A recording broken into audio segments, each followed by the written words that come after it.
বললেন তওবাকারী বান্দাদেরকে নিয়ে আসো, আমি তোমাদেরকে মাফ করে দিব। সমস্ত বান্দারা এইবার হাজির হলো। মুসা আলাইহিস সালাম আছেন, আল্লাহর কাছে দোয়া করতেছেন, আল্লাহ বৃষ্টি নামান, বৃষ্টি নামান। আল্লাহ কয় না, বৃষ্টি আর নামবে না, বৃষ্টি নামার পরিস্থিতি নাই রে মুসা। কেন? আল্লাহ আপনি তো বলেছেন তওবাকারী বান্দা নিয়ে আসলে বৃষ্টি নামাবেন। আল্লাহ বলেন 6 লক্ষ বনি ইসরাইল সব গুনাহ থেকে মুক্ত, শুধু একটা বনি ইসরাইল তওবা করে নাই, ওই বান্দার কারণে এই বৃষ্টি নামবে না। মুসা আলাইহিস সালাম উঁচু জায়গায় গেলেন, উঁচু জায়গায় গিয়া ঘোষণা দেয়, এই 6 লক্ষ বনি ইসরাইল, তোদের মধ্যে কে আছিস যার কারণে আল্লাহ তাআলা বৃষ্টি নামায় না?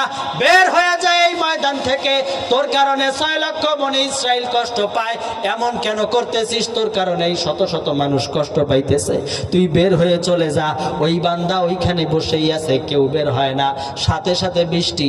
মুসা আলাইহিস সালাম বলেন, আল্লাহ এ আপনার কেমন খেলা?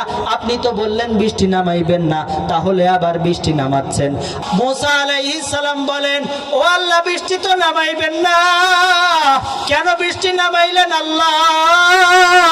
বলে এই যে এই বান্দার কারণে বৃষ্টি এত সময় বন্ধ ছিল, ওই গুনাহগার বান্দার কারণে বৃষ্টি নামাচ্ছিলাম না। ওই বান্দা তো ইতিমধ্যে তওবা করেছে, এই তওবার মজলিস থেকে আমি আল্লাহর কাছে হাত তুলে তওবা করেছি, আল্লাহ গুনাহ যা করেছি আর করব না, তুমি আমায় মাফ করে দাও। 6 লক্ষ বনি ইসরাইলের মাঝ থেকে আমার বের হওয়া সম্ভব না। আল্লাহ তুমি যদি মাফ না করো, লজ্জার জীবন নিয়ে সারাটা জীবন কাটানো লাগবে।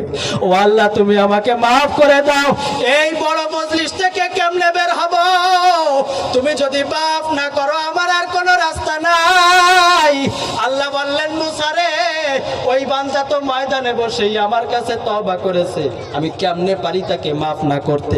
আমি মুসা তাকে মাফ করে বৃষ্টি নামায় দিয়েছি।